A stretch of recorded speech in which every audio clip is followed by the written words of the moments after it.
Gusto niyo hot take? Engineer versus architect. Yun. O suntukan kayo yung dalawa ngayon, no? Tuntukan kami. Literal kasi pag architecture versus engineering, art versus science. Siyempre, alam ko namang may science din yung architecture. May art din yung engineering para pag pinagbaliktad lang. Pero in general context, merong conflict, na usually lagi pag yan na. Excited ako dito. Kakatapos lang ng National Convention. 49 years, pre. Palakpakan tayo doon. So, ang tanong kasi dyan, how do you deal with your counterpart? Kung ikaw, architect ka, how do you deal with your counterpart engineer? If ikaw, engineer ka, kung kunwaring civil ka, kung kunwaring civil ka lang alam naman natin hindi ka civil engineer. How do you deal with your counterpart architect? Si Pogi muna yung sorry, Pogi ka rin naman. Pero wala ka ng galaw. Ba't may sorry? hindi, ito yun. Pero wala ka ng galaw. Ba't may sorry? Nakagano tayo. Sorry niya, pre. Dito ako kinabahan. Nung sinabi kong Pogi naging 4, 5. Bumaba. Grabe mo kayo guys, nakaka-insulto naman kayo.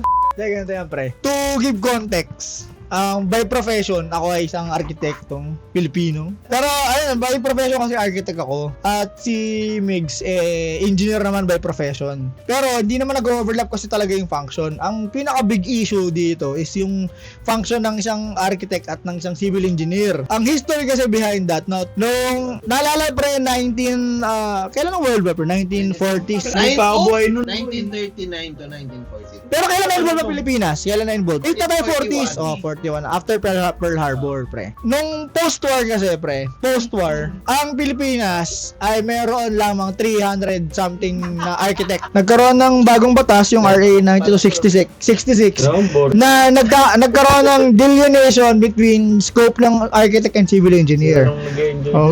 Yun nga kasi, yung nung 544, 545, nagkaroon ng mandate yung mga civil engineers na gumawa ng architectural design work. Basta yun, pero nangyari kasi, kahit nagkaroon ng bagong batas na RA 9266, hindi siya sinunod ng mga tropa natin sa civil engineering. Actually, sa totoo lang, di naman dapat nag-overlap yung scope ng architect tsaka civil engineer. Sa personal experience ko, pre, wala akong na-encounter na hindi ako nagka-problema sa mga engineer ko. Personally, kasi kakilala ko lahat ng engineer ko.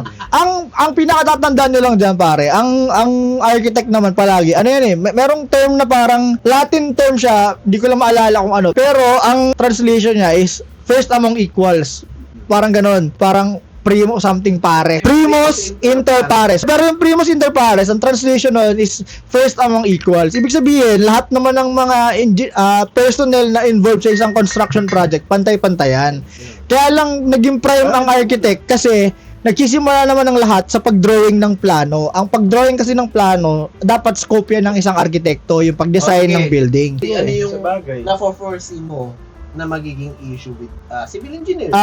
Siguro kung may foreseeable borderline malpractice na kasi yun kapag kinukuha na ng ibang engineering yung scope mo. Kasi basta pre, ang architecture engineering kasi, lang naman yun hand in hand dapat yan. Hand in hand siya. Kumbaga, kunwari ang architect naman ang magpaplano ng lahat, tapos ide-delegate niya kung ano yung scope. Halimbawa, kay Miguel, kay Mozo. Ang first mover balagi ay architect. Oo, kaya siya prime profession sa isang construction project. Kasi lahat Pero that doesn't mean na superior. Wala. Kaya siya equals, lahat yan pare-pareho. Yun yung misconception kasi kala ng lahat, porket architect, siya na yung hindi. Architect, ang understanding ko, syempre, siya yung nagdi-design. Yes.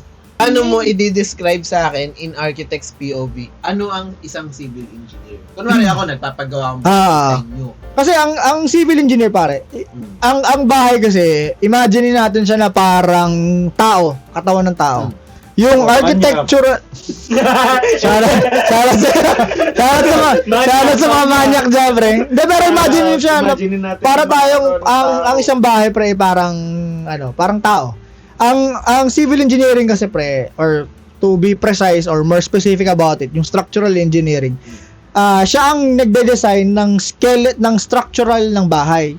In layman's terms, or kumbaga para mas makarelate tayo, siya yung parang buto. Skeletal system ang structural engineer. Kung gusto mong maging matibay yung bahay, kailangan mo siya ipa-design. Hindi ko tatanungin sa architect. Yes.